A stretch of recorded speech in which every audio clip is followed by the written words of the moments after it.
I do apologize. I'm thinking your ass is sleeping. I'm like, Mike, wake this nigga up, yo. No, I'm not sleeping.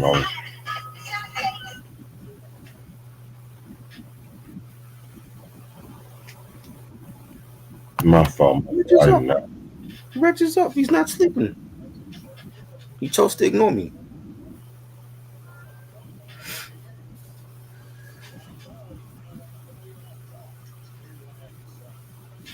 How you doing? I'm good. Yeah, yeah.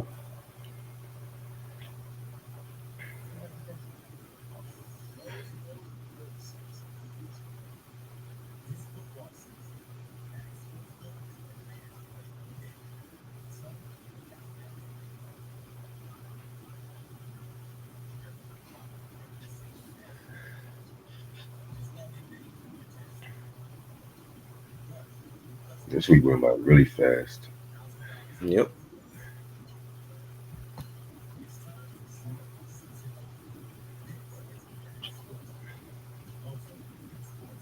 You got any shows you going to this weekend or not?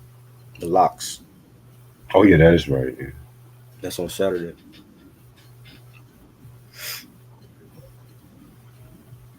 I hope that goes well for you, bro. At least he's awake. He said he wasn't sleeping.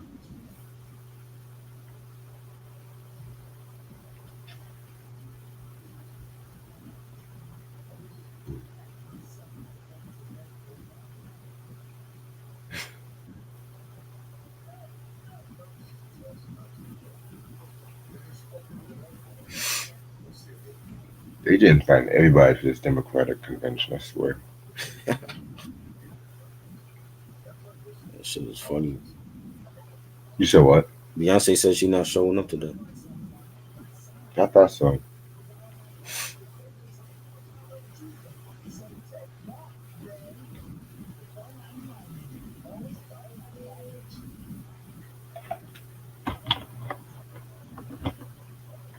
Yo, Yo, Mike was good.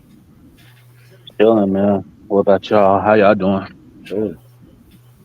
The Renaissance crew is here. Half of Back. us. Half of us. Like,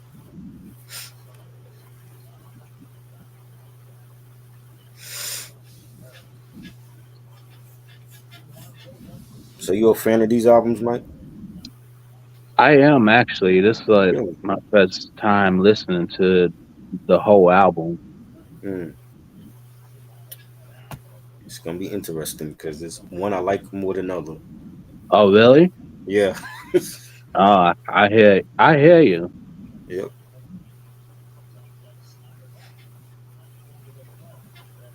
Yeah, Simply Red I've heard of, but I Yeah. haven't really listened to none. Well, really none of his albums. Well, me and Ray Sean, we did an album of his. I think it was like a month ago. Okay. But I've heard of him, but I've heard Yeah. a couple of songs of his, but I never listened to the whole album. Well, Sheena Easton, obviously, I've heard of Right. her. But Right. Right. Yeah. I told Ray Sean like he got to start promoting. Y'all got to start really promoting your live streams because I'll be missing it. yeah, You know. Ray Sean, you gotta start promoting it on social media so we could promote it so then people can see it. You know. yeah, 'cause that'd be like half the time. No, I'd be forgetting. Sometimes I'd be forgetting. I'm like, oh shit, I gotta do a live stream. I'd be forgetting sometimes. Right. it'd be like that. Yeah,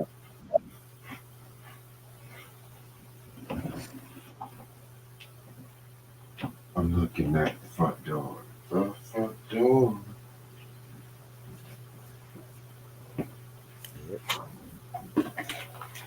So I was gonna ask you, try Belair dropped 3 more new episodes, right?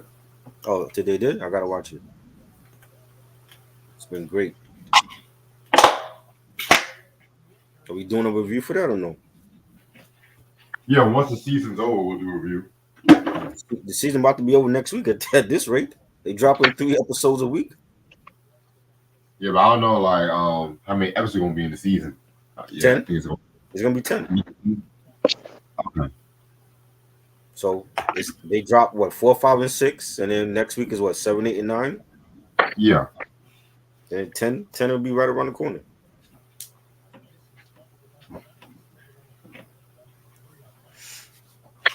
that's dope.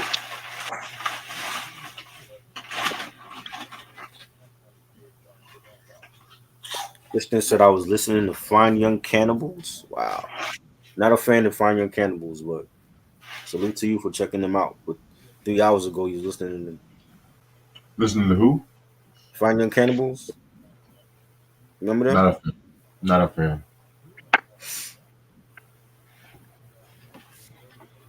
Only like one song of theirs. I only know one song of this. I I was not rushing to check their shit out like that.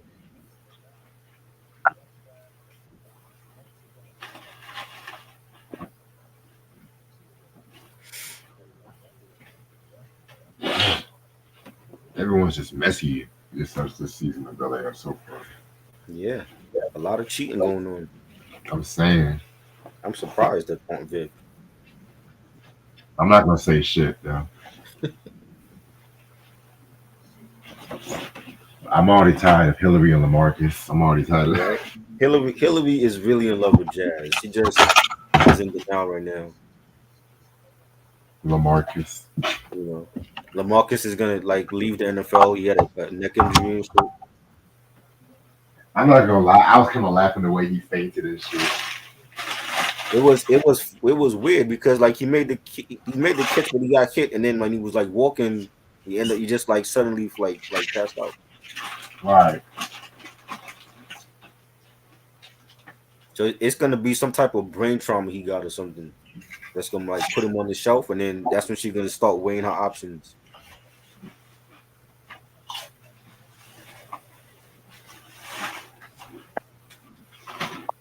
still gotta catch up with Bel Air. Yeah. Did you watch season 1? Yeah, I watched the whole Yeah. season 1. I didn't even watch season 2. Yeah, it was good. We got some of the best Marlon Wayans acting as Lou. Mm-hmm. He's good. Yeah, I thought he should have got like awards. Yeah, I can see that. But DJ Vlad wanted to be for Marlon Wayans. Now that's a guy.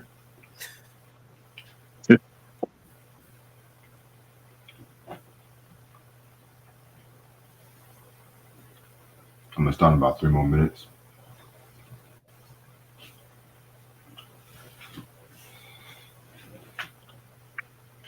Diddy got 2 new lawsuits. What else? I don't know. I just asked that. I think they trying to build a solid case so that he can't slip away this time.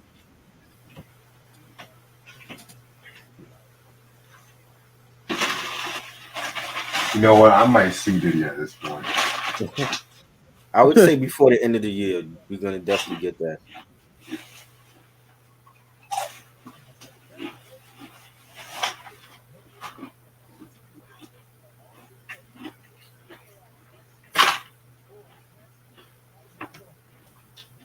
Yeah, because like everybody just suing this nigga for anything these days. Yeah.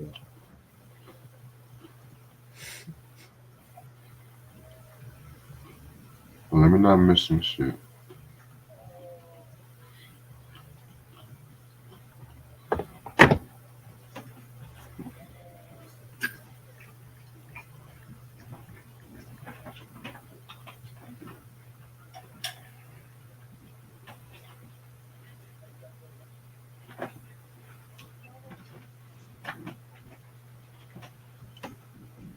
Maxwell dropped a new Tiny Desk and shit.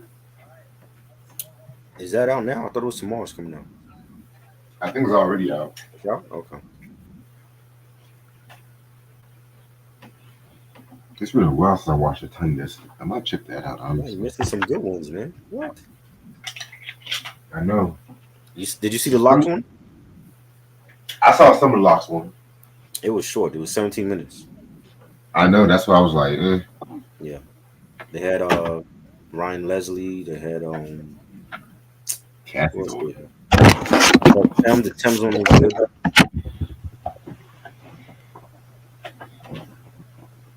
Oh, they had Cassie's ex there. Yeah. Who's gonna win at the prison talent show? Diddy or definitely R. Kelly.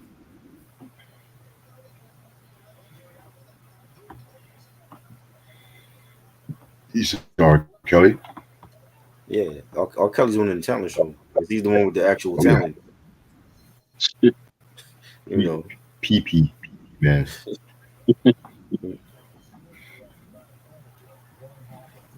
he can What's just Diddy win? bang on the prison bars and make 12 play part three. You know, Prison edition. yeah, right.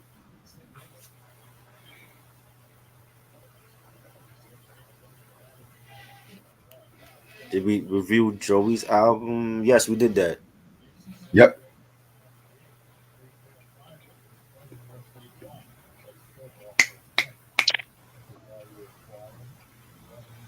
Give me 1 second, really quick. I'm about to start this shit soon. I even asked you, Mike, how you doing? You doing all right? Oh, it's cool. Right. You said what? I said I'm straight. Good. That's what's up. I'm chilling.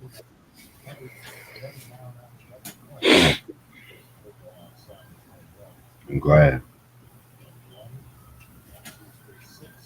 What about you? You straight? Yeah, I'm good.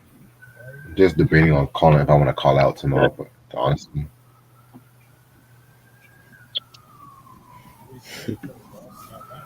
Yeah, that's a debate for me every day.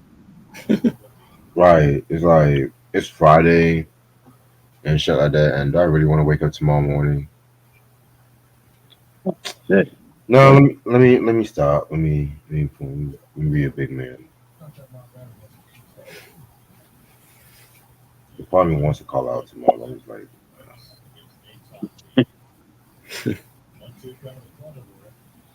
I'm trying to look for a good album for album anniversary, but some of these albums are just trash that came out this year. Man, you're looking in the wrong place then. I thought I sent you that page where they do the album anniversary. You did, and that's what I'm looking at. You didn't like none of the album anniversaries today? I saw Puppies Forever. I'm like, nah. Oh, Actually, no. I found something. I found something. I'm not the biggest fan of this group, but I can say something for this.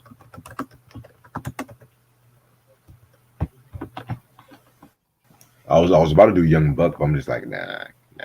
Young Buck album was fire. What you talk about? Straight out Cashville. I mean, yeah, that was cool, but I'm not. We did an album review on that. I know. Oh wait, this album don't come out until 2 days later. Okay, look. Yeah, I'll do a Young Bucks album. Fuck it. Hate when these motherfuckers give me the wrong fucking date. There's some pretty good albums here. The Shining, That was good. That was good too. Jay Dilla. This album came out August 24th too. Dove Shack, The Twins.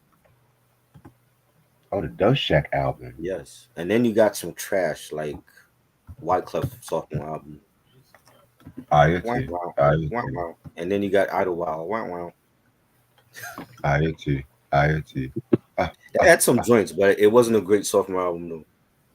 I did not like that album. He was feeling himself.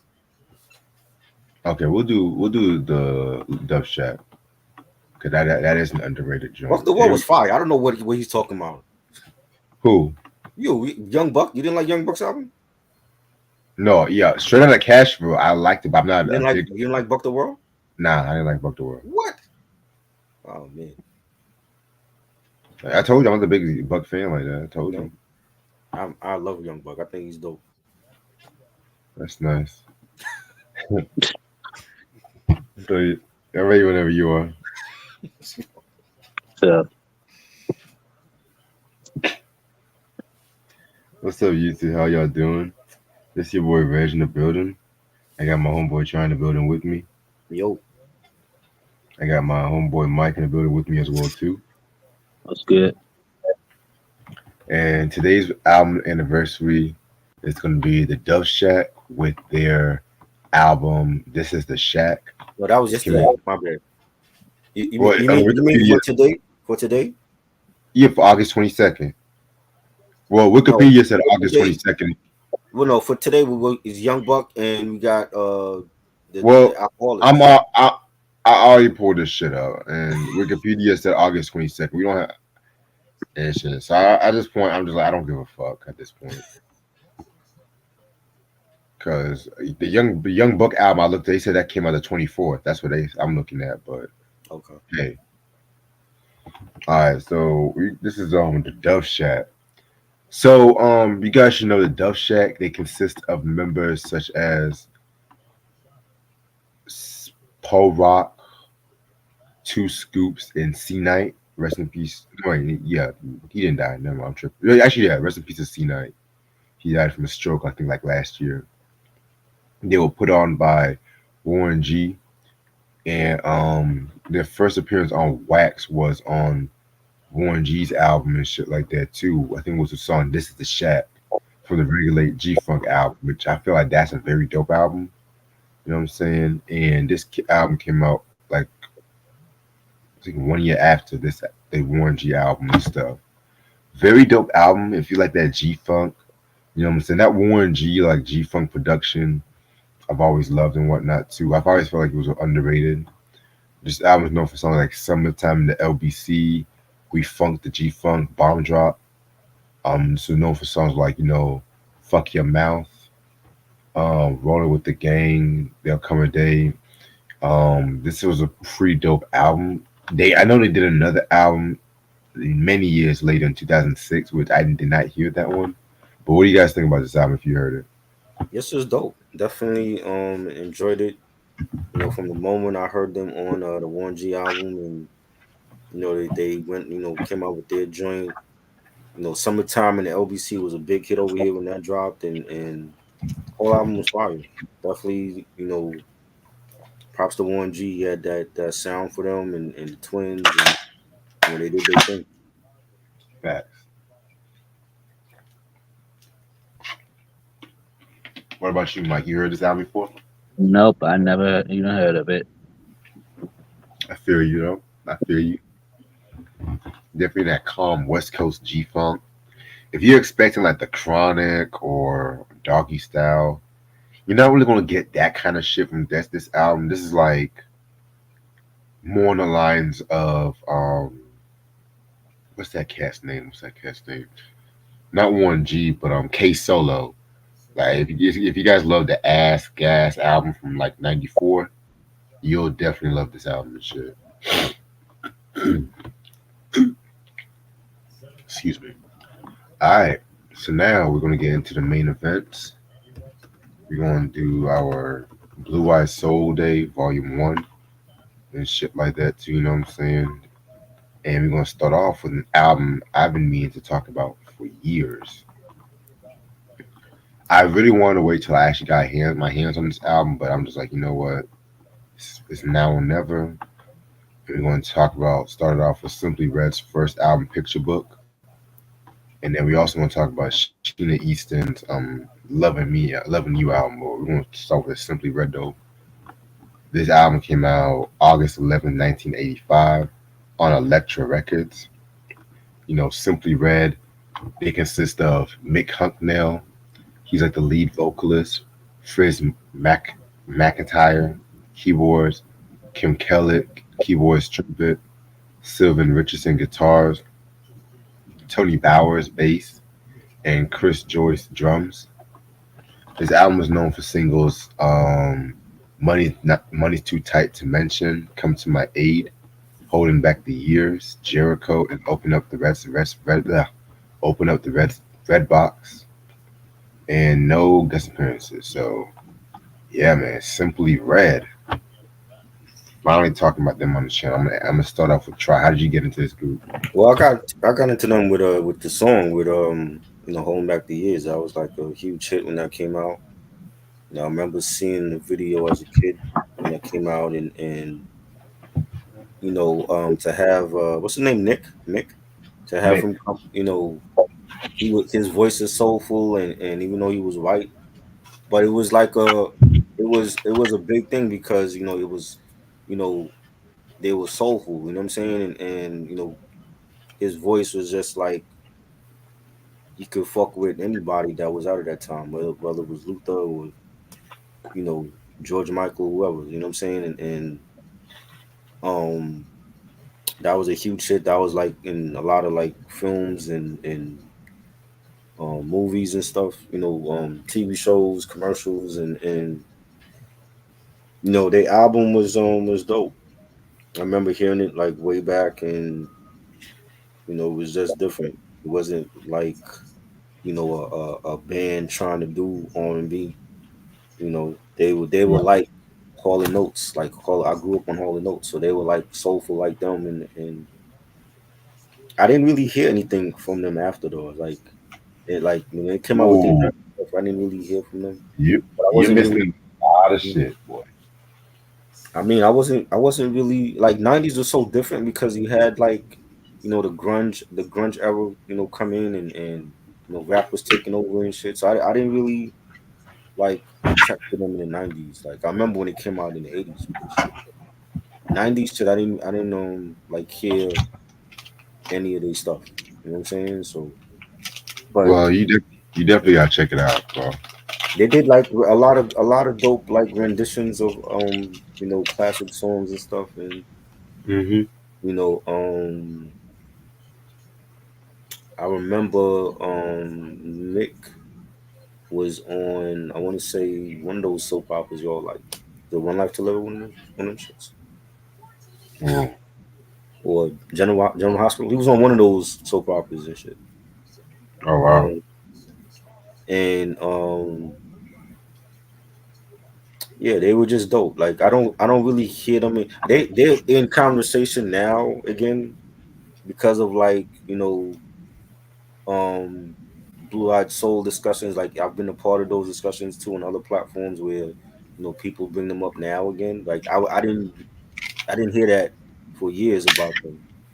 You know what I'm saying? And when you ask Yeah. people what's their favorite song, they might know "Holding Back the Years" and nothing else.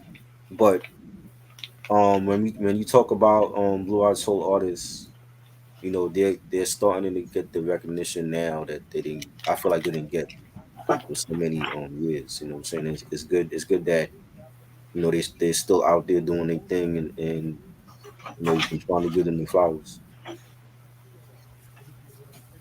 Right. Yeah, you're right about that, bro. What about you, Mike? How'd you get into them? Yeah, holding back the years, that was my introduction to them as well. Uh, my my mom used to have them on cassettes too. So yeah, they kind of went under the radar. I think for the longest time because forgot I forgot they even existed. Mm-hmm. You know what I'm saying? But yeah, yeah, I'm glad that now they finally getting the recognition and stuff. So I mean, yeah, they would.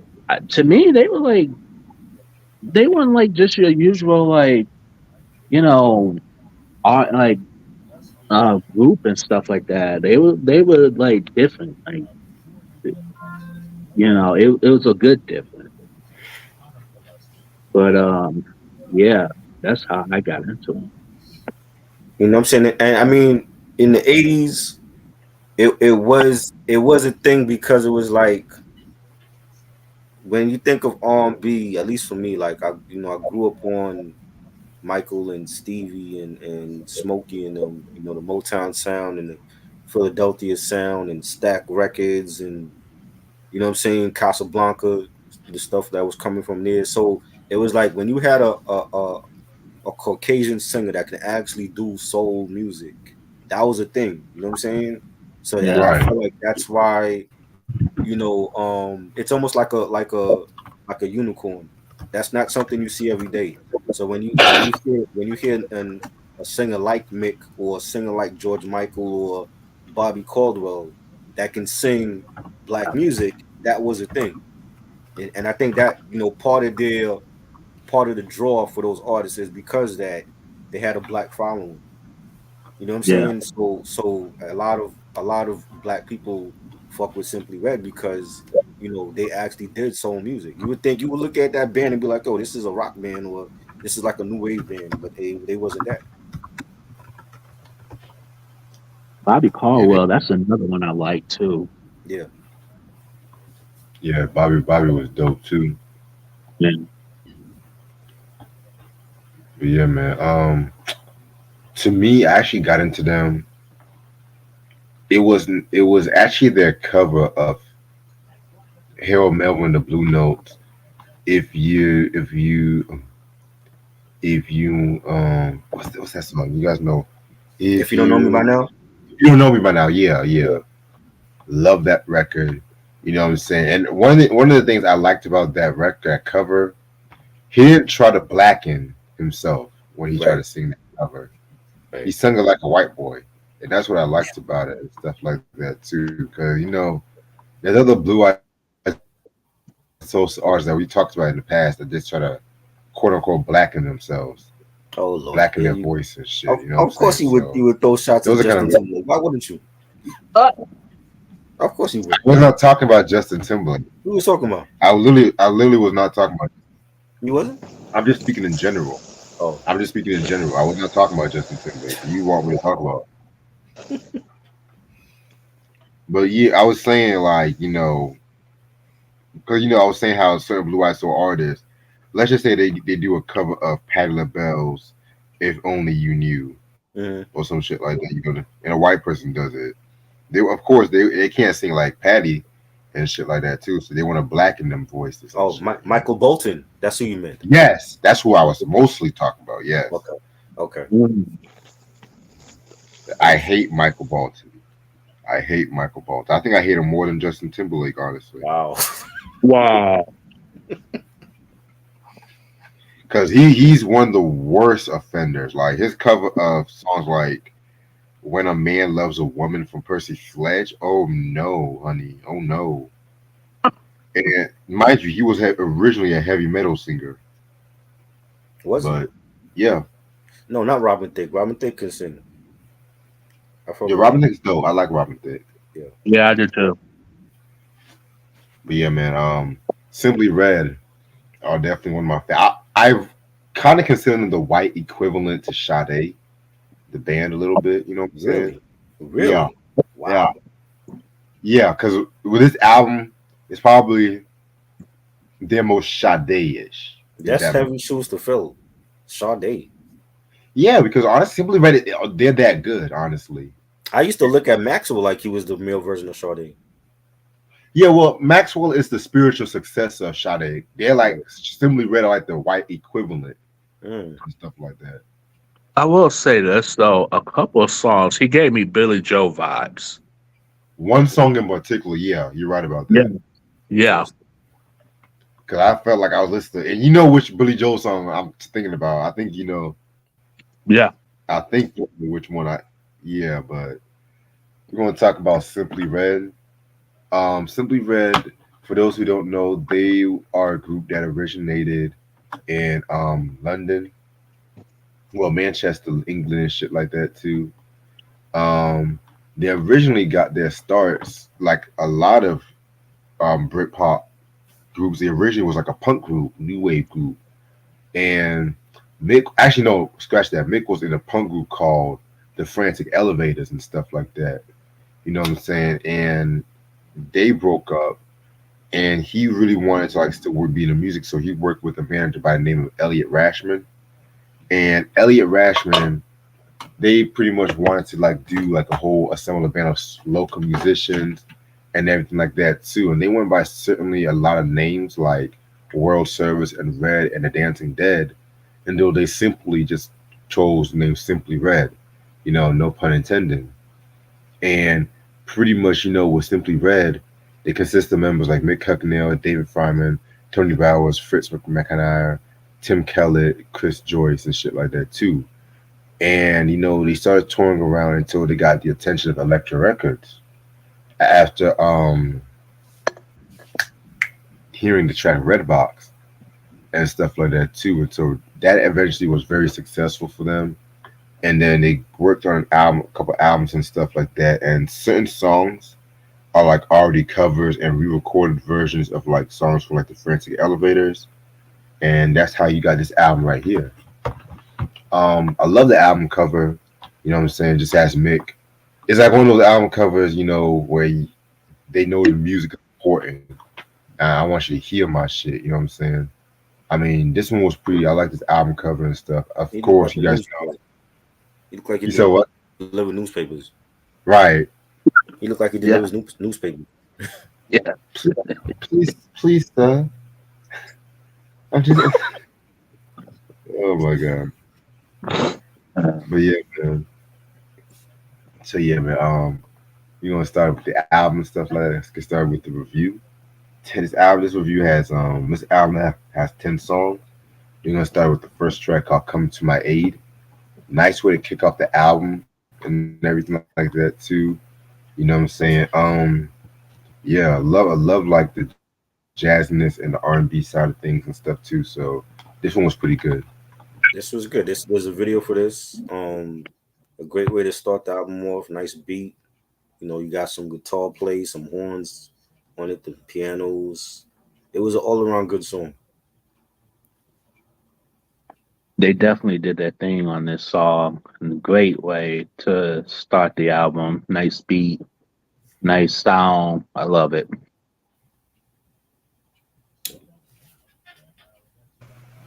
Definitely, I love this record. And track number two, "Saddle Red." So this song, I don't know if it's just me, but it gave me a strong Billy Joel vibe to it. Yes. Very, very jazzy. It reminds me of the song he did 1 year after his album came out called "Big Man on Marbury Street." That was from his 1986 album. And if you guys know about that record, that was a record that was on the episode of Moonlight, and when they had that dance scene, that dun dun dun dun dun dun, dun, dun that melody. But Yeah. this one right here, I love this record. Very jazzy, very Yes. jazzy and everything like that too, which again showcases mixed vocals. You know what I'm saying? Yeah, I love this record. Very dope. Very jazzy track, and it sounded like there was like a live audience, while they were there. And you had like the strings and the pianos and very different track from the first one. So I enjoyed it. Yeah, this is another one I enjoyed as well too. Loved it. Yeah, definitely a favorite of mine and shit. Track number three, "Look at You Now." This is a very fast paced 80s esque, very song and stuff like that. I love the chorus to it, like "Look at you now, look at you now" and everything like that too. You know what I'm saying? Very fun track. I love. Yeah, this was dope. Up tempo track, some guitars and synthesizers on it. It was dope. I was dancing to this song while I was at work too. I got into it. I don't know. I was just getting into it. I was I was buffing the floors, and when I heard this, I just started dancing to it. Didn't nobody see me, but I was like, all right, I could dig this song. Yeah. Yeah, this one definitely. I was dancing to this in the car too, and shit. I ain't gonna hold you. Um, TT said, "We ever did any Jermaine Stewart?"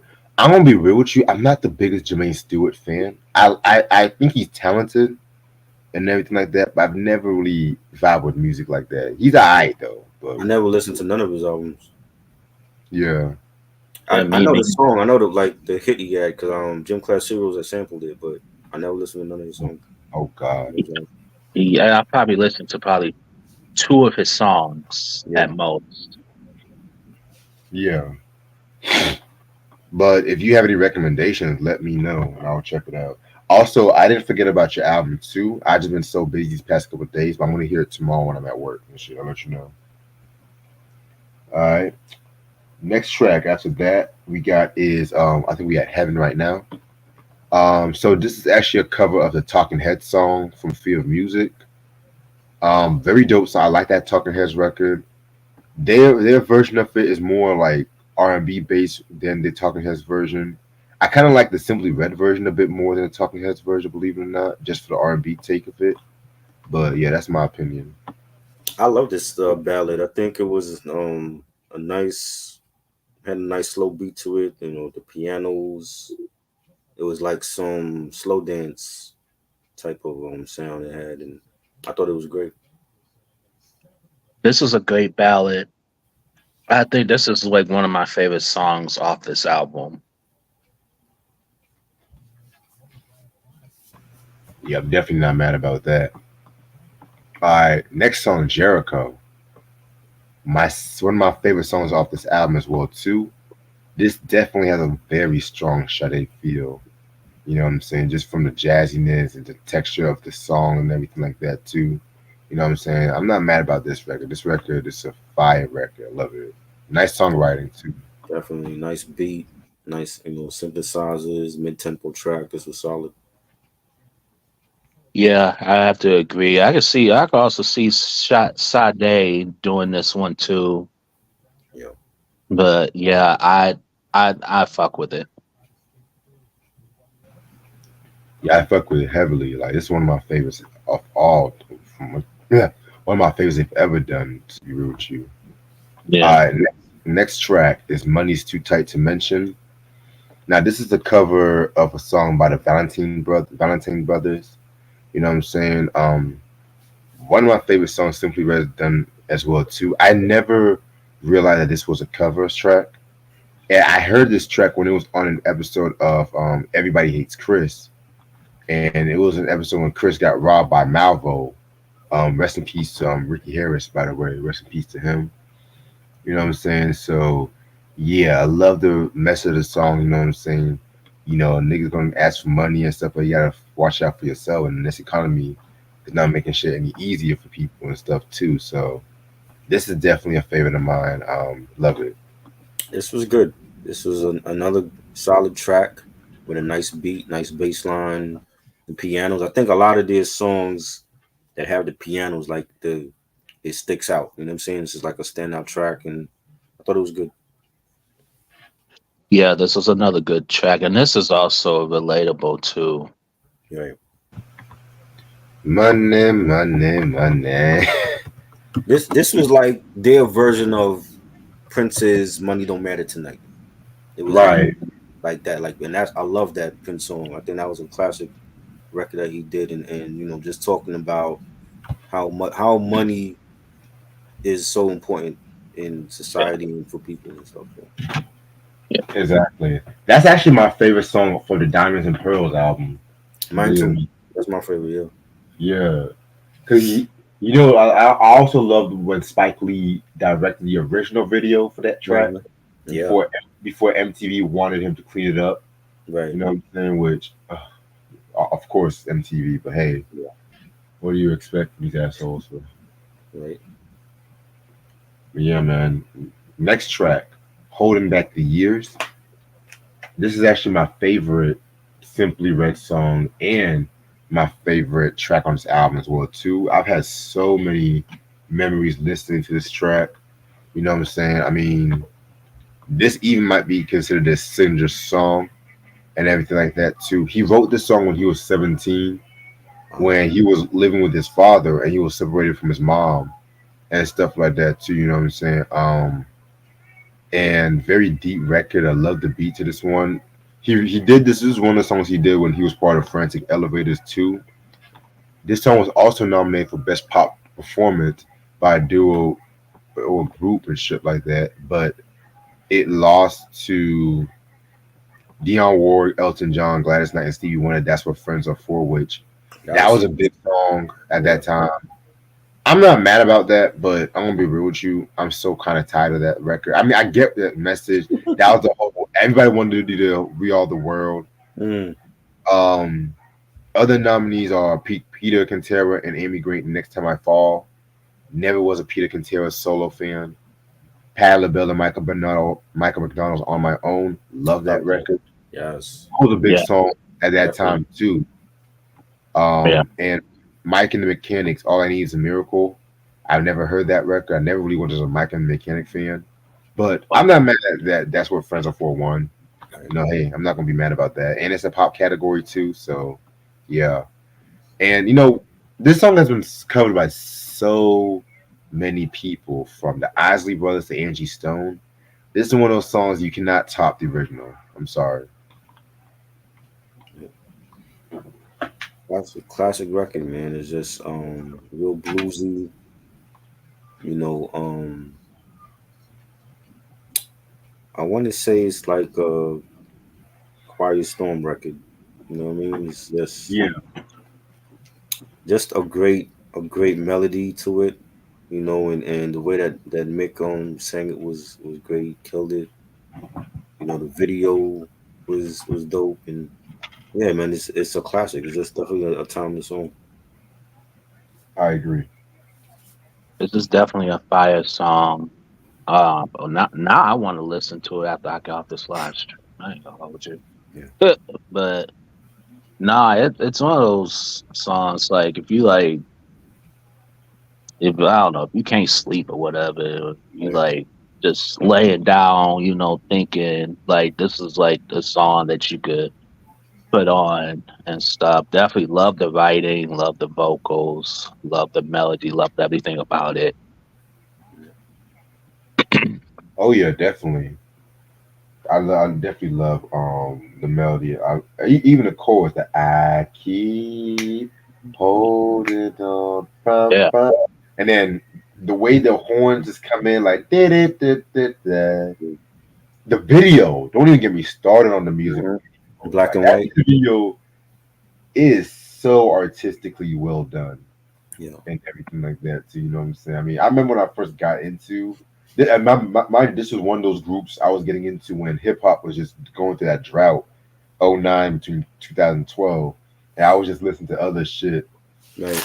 like simply red. Like anytime I'm feeling down, that holding back the years, man, always gets me going and shit like that. You know what I'm saying? Yeah. Also, too, this song has been sampled by a lot of people. 8 Ball and MJG coming out hard.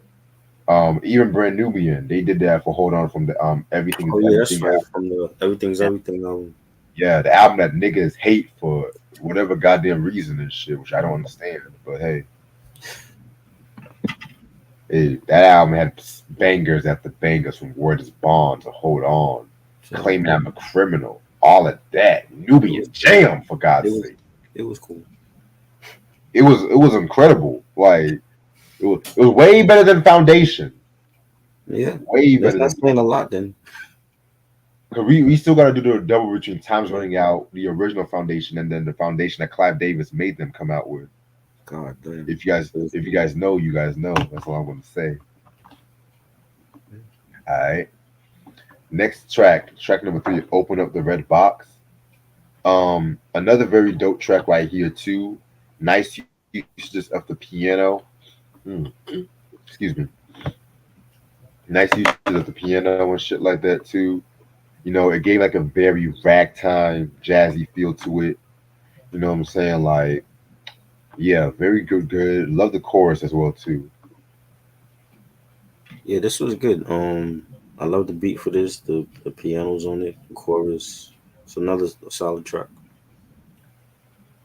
Yeah, this was solid. Um, Definitely love the chorus. He definitely did his thing on it. Yeah, Mike, I'm texting you right now. Yeah. Um, yeah, that's fine. Yeah, I saw Okay. it. Yeah, cause I did not. Yeah, cause I did not mean to start as late as I did, but I was just tired as fuck. Yeah, Nah, you go. Go yeah, ahead.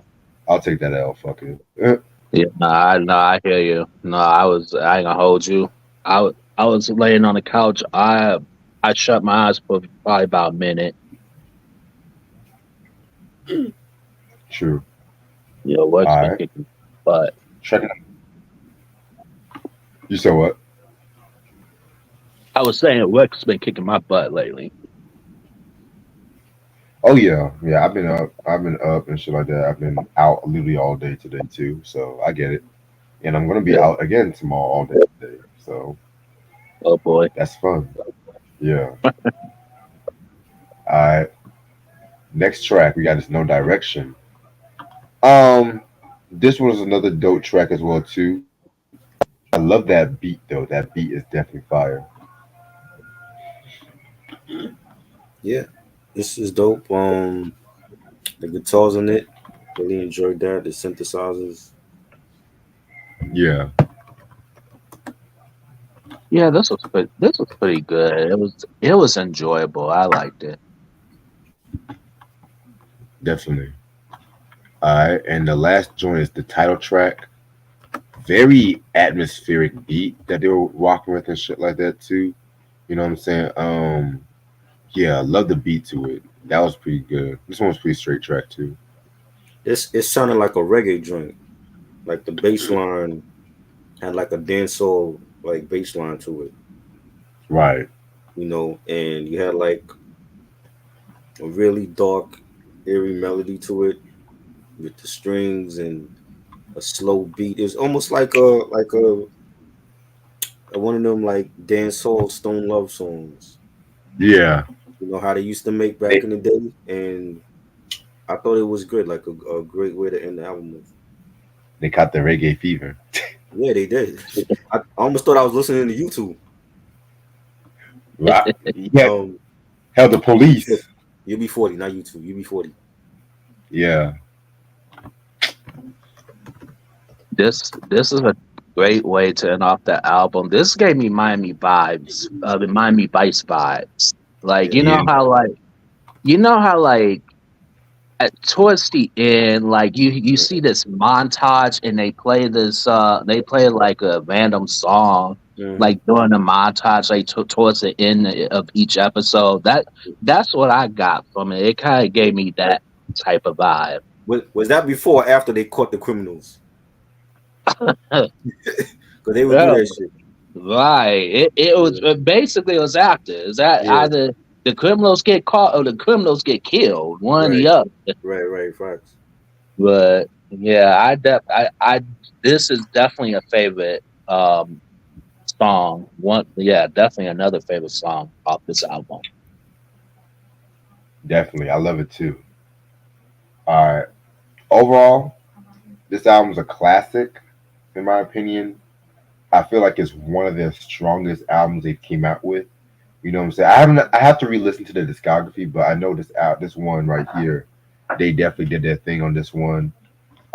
If you guys like that Brit pop sound with like Culture Club, Sade, um, Loose Ends, you guys will definitely love this record right here. You know what I'm saying? Mick is one of the most underrated R&B singers ever. You know what I'm saying? Like he sings better than half these motherfuckers and shit like that too, which is saying something. You know what I'm saying? Mm. So yeah, so I'm gonna give this album uh 5 out of 5. This is a classic. I definitely enjoyed it. I love Britpop. It's a sound that I grew up on. Listening to Culture Club a lot, and Pet Shop Boys, and Five Star. Those groups. So production was on point. The songs, the vocals by Mick. So I'm giving it 5 mics too. The production was great. The vocals, Mick definitely did his thing. Sound, the whole new wave and all that good stuff. So I give it a 5 out of 5. Okay. All right. Yeah, this is definitely a win from all ends and shit. I like it. All right. Next album we're gonna talk about Sheena Easton with "Lover in Me." I gotta. Hmm. I said love. I gotta edit that right quick. But yeah, this album came out November 7th, 1988 on MCA Records. You know what I'm saying? This is actually her debut for MCA Records. This is a different Sheena Easton than the Morning Train Sheena Easton and shit. This Sheena got attitude. She got spunk now and shit. She hung out with Prince now Oh boy. and shit. Alright, let me stop. Let me stop. This album was known for singles such as hold on. I know the title track, "The Loving Me," that was a single. Days Like This and 101. All right. Producers include Babyface, Prince, The Deal, L.A. Reid, Angela Winbush, and Jelly Bean. Wow, they got the creme de la creme. Wow. Got the heavy hitters. Yeah, interesting. Ooh, No guest appearances. All right, so this is the first time we're talking about Sheena Easton. I'm gonna start it off with a Mike this time. How did you get into Sheena Easton? oh man. Sheena Easton. Um, my mom got into it too. I just saw like episodes of Soul Train, and she, did like a guest appearance and stuff like that. I think, if I'm not mistaken, do not quote me on it, but I think I have this album on vinyl because I remember a few months ago I was just going crazy at a record store and I was like, all right, let me pick up some Sheena Easton. Like, let me pick this up. Let me pick that up. I think I have this album, if I'm not mistaken. Hey man, lucky you. Like, 'Cause this album's rare as fuck. yeah, don't quote me on it though.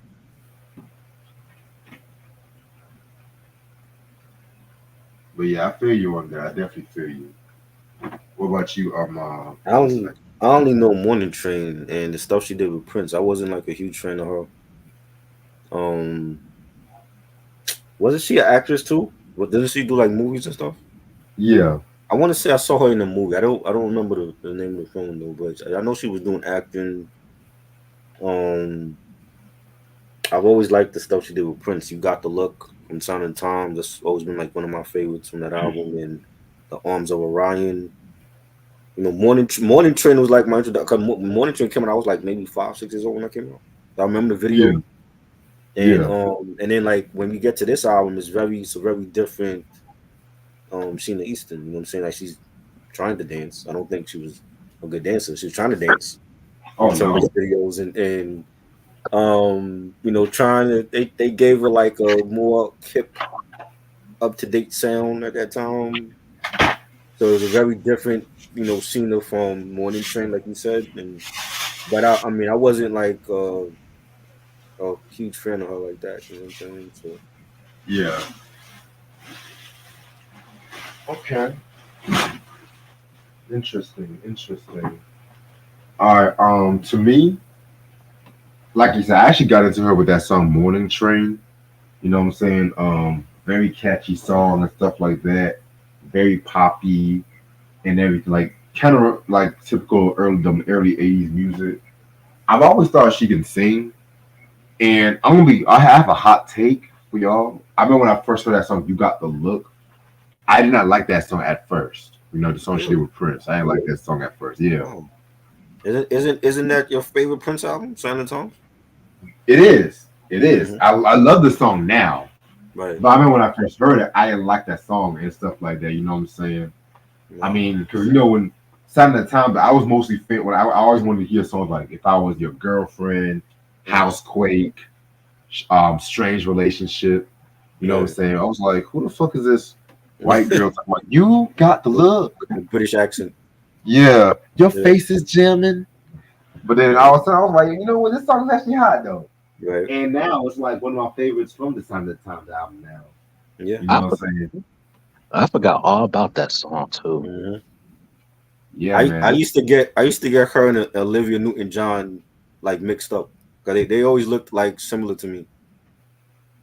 Yeah, Really? because Yeah. that was a time when Olivia Newton-John also had that attitude period too. Right. She was big too on the charts. Yeah. These Yeah. white girls, these white girls, they had that attitude period at that time and shit. Yeah. Yep.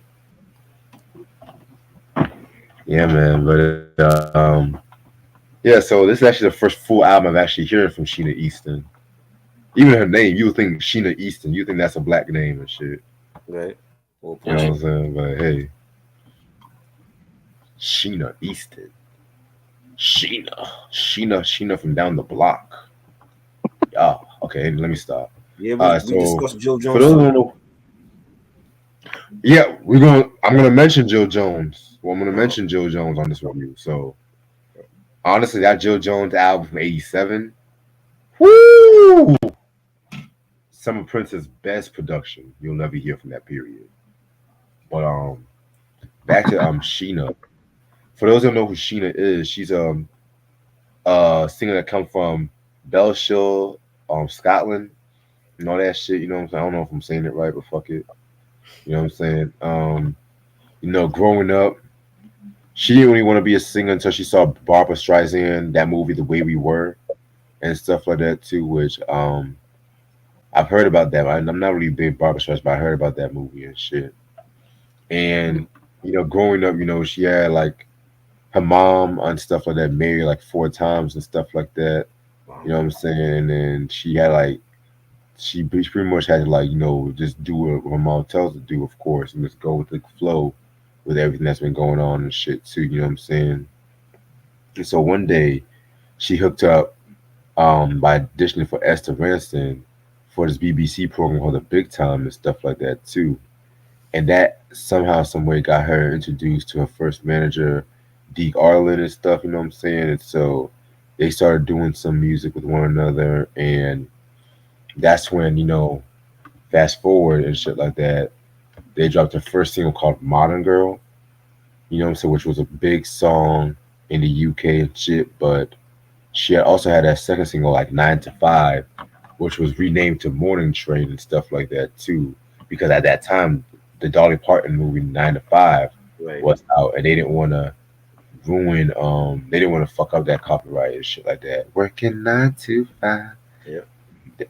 that movie. I love that movie. Same. Um, yeah. That song gets stuck in your head and shit. But hey, Hmm. and that got Sheena Easton dropping her first album and stuff like that, and that actually got her an award for best new artist in the Grammy Awards from 1982. So her first 3 albums, self-titled from 1981, which that was later renamed "Taking My Time," "You Could Have Been With Me" from '81 as well too, and "Madrius," "Me Money and Music." They were more on that pop soft rock kind of feel to it and everything. And then by the time the mid '80s came about, you know what I'm saying, she got more international love and everything like that too. You know what I'm saying? She still dropped some more albums. Um, One song in particular got Sugar Walls. That was actually one of the first songs that she collaborated with Prince. That's a And great. yeah, and this is around the time when, because when Prince collaborates with other artists, he uses different nicknames like Alexander. This time he used Alexander Nevermind. And that song Sugar Walls was so controversial that Tipper Gore named that in her Filthy 15. Mind you, that started because she heard her daughter listening to Darling Nikki from the Purple Rain album and stuff like that too. So She's a yeah, bad parent. Why is your daughter listening to Purple Rain? hey, why is she tripping about that song and stuff like that? That's all Right. I'm saying. I mean, she knew how Prince was and stuff. Yep. But hey, let's boycott and shit like that. You know what I'm saying? Let's do all that. That makes sense. But hey, Hmm. fuck it. So yes, so speaking of Prince, so they were working with one another, and fast forward to '87, she pretty much appeared on the "You Got the Look" from the Sign of the Times album, and she also appeared on the Sign of the Times movie and stuff like that too. And they were also working with all these other songs as well too. She also did. She also worked with him on songs like "The Arms of Orion." That was on the Batman soundtrack from '89. That was a dope song. Yeah. They also worked together on Patti LaBelle's album. She co-wrote the song "Love '89" for Patti LaBelle for the "Be Yourself" album, which is a very underrated album. Um, the B sides, the Saturday Times, "La La La," "He He He," that was pretty good too, and Yeah. stuff like that. And people always thought that they were dating, but they never. She always denied that they were dating and stuff like that too. He beat. Uh, He definitely beat. so fast forward to 1988. That's when she came out with this album right here too, which was the first album for MCA Records. You know what I'm saying? I mean, if you look at the fucking production listing, it's definitely a huge difference than compared to like the earlier pop records and stuff like that too. You know what I'm saying? So this is the album cover right here. I want to show you guys. I might want to show you guys something and shit. I'm gonna show you her first album cover. The Lady in Red. That's just, she should have named the album that. Actually, no, I'm gonna show it to y'all later and shit like that because I don't feel like doing this whole Can't show it on StreamYard. here. I mean, I can, but StreamYard be on this bullshit sometimes too. It's gonna be on. You know how StreamYard. I'll show it to Yeah. y'all later and stuff. But the first album, she's like more plain, more conservative and stuff like that too. With this album, like try mention Lady in Red and stuff like that. You know what I'm saying? It's the '80s, so hey. Alrighty. So this album again has 10 songs. We're gonna get started with the first track called "No Deposit, No Return." This was produced by Babyface and L.A. Reid. You know what I'm saying? I mean, you can definitely tell that early Babyface production. You can definitely tell and stuff like that too. You know what I'm saying? He definitely had like a more New Jack Swing kind of sound to it. That early Babyface production. I didn't even know Sheena Easton did this. I've heard the song for years. I never knew she did this song and stuff like that too. You know what I'm saying? So this was a pretty good song and everything like that. I mean, the chorus, like no deposit, no return. I like the chorus and stuff like that too. Nice usage of the synths. And Cameron Wright also does background vocals on this track as well too. You know what I'm saying? So this one was pretty hot. It was okay. Uh, I hear Pebbles on this song more than Sheena Easton. Me too. Hmm. Yeah. You know what I'm saying? It has more Pebbles written all over it than Sheena. You know what I'm saying? Like, especially that early Babyface production. You know, sometimes it was real cringe to listen to, but I agree. I hear Pebbles on here. Honestly, dude, now that you say that, that's kind of one of the. I kind of feel like with the Tender Lover album, Mm, it was the last of that New Jack Swing production, but it was also the best of that New Jack Swing production mhm. because you can still tell he was still doing them once. Because with L.A. Reid, I feel like this was more L.A. Reid than Babyface, Yeah, if you ask me. yeah, Because I don't think L.A. Reid was heavily on the Tender Lover album as much, but I can have to re-listen to that record and stuff too because they were both from that group, The Deal, mhm. which that was a very dope early proto New Jack Swing kind of group and shit too. So Right. Yeah. This song was, man, it was it man. I couldn't get into the song. Not all that much, no. I feel y'all. All right, track number two, the title track. Um, this right here was again produced by Babyface and L.A. Reid. This one was pretty cool too. You know what I'm saying? It had like a nice club banger kind of feel to it. You know what I'm saying? I mean, you play you play this like you, this is the kind of song I can definitely see the Soul Train dancers dancing to this one at this time and shit too.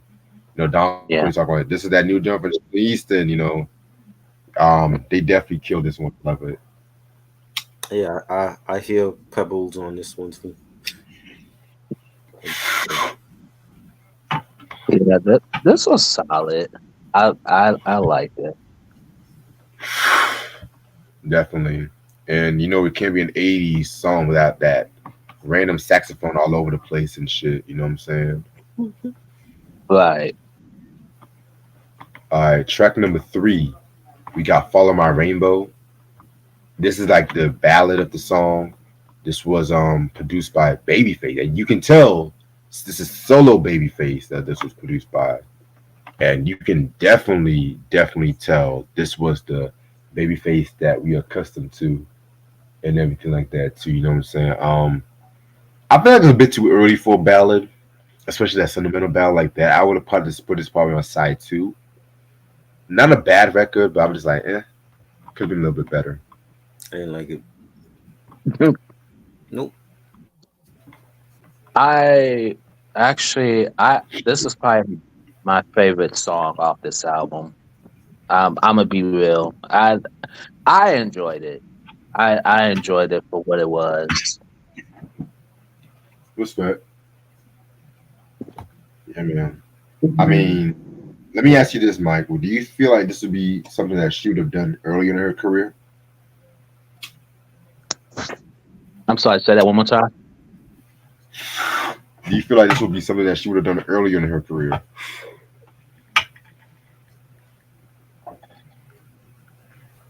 Maybe. Okay.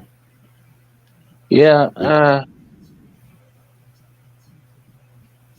No, I don't know about early. I don't know about early in her career, but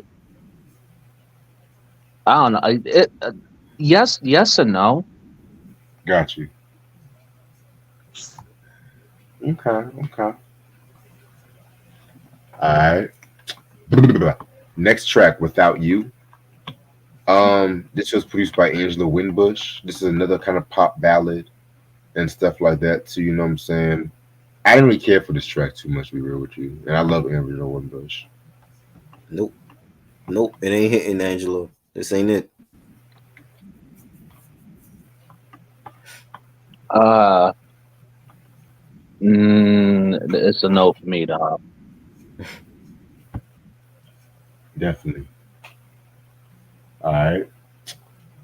Next song we got is If It's Meant to Last.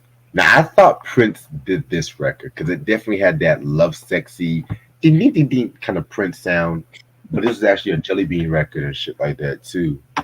You know what I'm saying? Who also work with a lot of Prince associates and also work with people like Madonna and Janet Jackson and stuff like that. Eh, this was a little bit a poppy for me, but it's alright. Don't like it. Man, yeah, it was I guess. Definitely. All right, next song we got is Days Like This. I think that's the next track. Yeah. Um, I don't like the fact they sampled the wedding march. That dun, dun, dun, dun, dun, dun. I don't like the fact that they sampled that track with this one. It kind of ruins it for me. But it was upbeat. It was good for what it was. Nope, not a fan of it. What was the name of the song again? Days like this, nights like this. I wish. Uh, days like this. I wish I would never heard that song. What was the whole point of that Oh whole my god.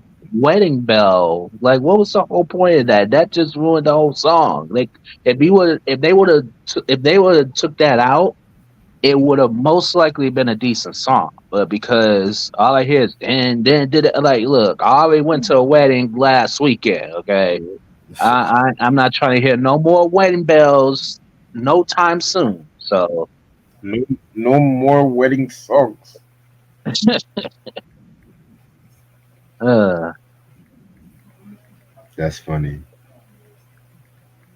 All right. Next song we got is One Love. Um, didn't really care for this one. I heard that melody way too many times in other pop songs at the time.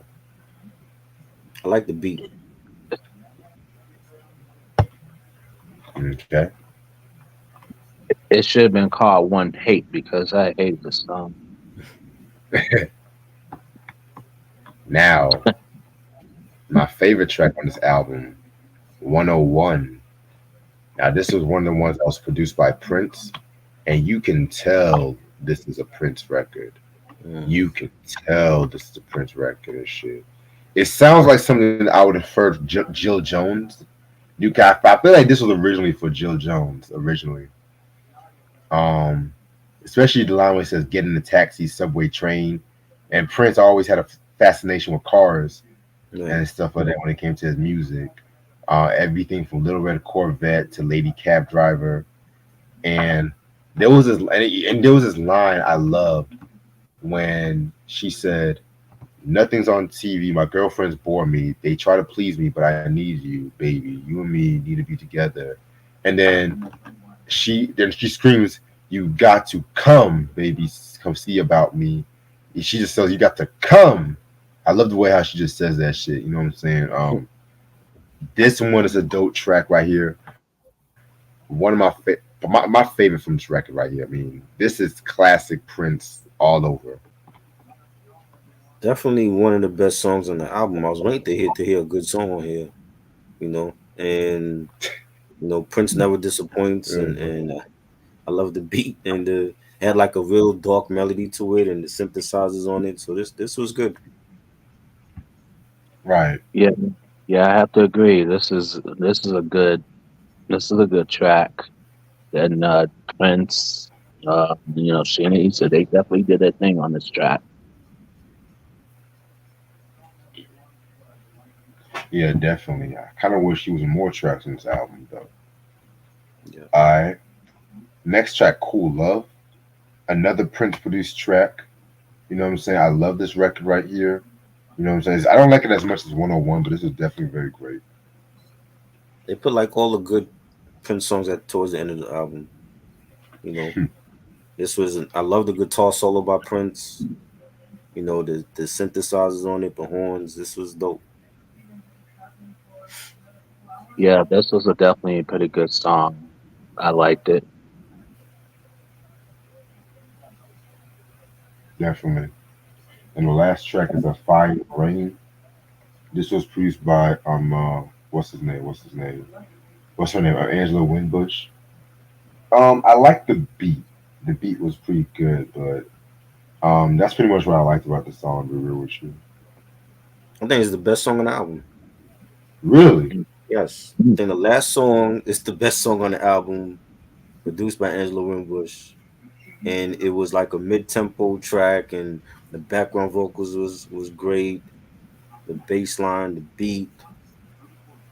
She should have just let Prince and Angela produce the whole album for her. Mhm.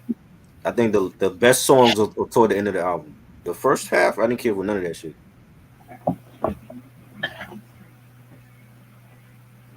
Yeah, this is a good way to end off the album. Uh, I like the production on this, you know, track. I enjoyed it. yeah, me too. So overall, this album is okay. It wasn't as great as I thought it was gonna be. To be real with you, you know what I'm saying? Well, minus like I feel like the second half was what really got things going. Like the Prince songs and everything like that was definitely a highlight for me. But I definitely feel like this album could have been a lot better. I feel like surprisingly the Babyface and LA Reid shit was surprisingly the weakest part. And there was a lot of Babyface production. And this is like when he was still like the deal doing that kind of production and shit like that. So I'm gonna give this a 3 out of 5. Best songs was on the end of the album for me. You want to have a great album? Let Prince produce your album, like he's done for Jill Jones and for the Time and the Family and so many others. Let Prince Right. produce your album because he's always going to give you something different. It's never going to be the same thing.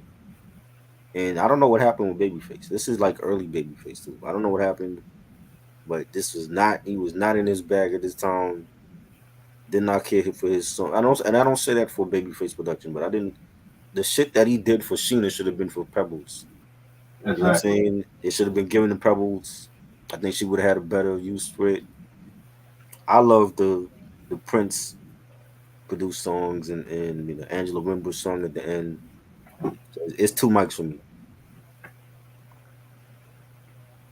This definitely should have been like a Prince based album. I think the whole album would have been better. Uh, the production overall was pretty. It was decent. Right. Um, I give it a 2.5 out of 5. And if I do if I do have this in my collection, because I guess is this out of print? Is out of print, right? Yeah, I keep it because it's out of print, but it's definitely not my favorite album. I will say that I was disappointed. I was a little disappointed in this album, but it could have been better. But it was like I said, more Prince based, then maybe we have something. Yeah. right.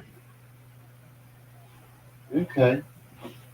Alrighty. Well, I'm gonna end this video off right here because I gotta get ready for work in the morning and shit. But this has been a very fun. We're gonna have more of these Blue Eyed Soul reviews and stuff like that. I'm thinking about doing a few more of these and shit. But alright, so you guys gotta know next week is gonna be our Bruce Willis week. I'm still working on the schedule because I'm waiting on my work schedule at the moment and stuff like that too. So be on the lookout for that. But this Sunday, probably like 6. You free this Sunday? Yeah, I should be. All right. We'll probably do the Foursome D's third album that day and shit. You know what I'm saying? We really can't wait to talk about that one. That's all I'm going to reveal for right now. Anything I want to say before I head out? Shout out to a clothing line hit me up. Urban Knowledge Clothing. They make snapbacks, they make dad hats, they make bucket hats. They actually sent me a bucket hat today and some socks. And I also have another hat that they sent me in the mail. So I'm giving them free promo right now. Shout out to the dude. The dude follows me. He loves the podcast that Reg does, and I told him I would give him a shout out. They have a website, urbanknowledgeclothing.com. They have t-shirts. They have different colored, like I said, different colored dad hats, green, red, blue, black. You can follow him on Instagram at Knowledge Base. And they're a new clothing line. They're up and coming. I fuck with them. Thank you again for the merch. So check them out. And that's what it's all about. Just shouting out black entrepreneurs and seeing, black excellence, out here. You know what I'm saying? So no matter what it is, whether it's clothing or artwork or music, whatever it is, I'm always supported. That's what we got to do out this bitch, you know? What about you, Mike? Anything you want to say before we head off? Um, Dude, I don't have anything. I don't have much of anything coming up. Well, I got a lot of things that a lot of things I'm picking up on my channel, but that's all I'm basically gonna reveal. But other than that, not much coming up at the very, very moment. But a lot of things are gonna be coming very soon. So Okay, dope. Alrighty. Well, thank y'all so much. and shout out to the whole Renaissance crew. You know what I'm saying? Yeah. Ray Sean and Eric and Ashley, Lashia, Cavase, Ant, the whole crew. And Mike too, because Mike is a part of that crew. Yeah. Shout out to all y'all. Yeah. Yeah, shout out. Salute. Alrighty. Well, without further ado, I'm going to end this off right here. Hope you all have a good night. And I'll see y'all niggas later. Peace. Peace. All right. Peace, Mike. Peace.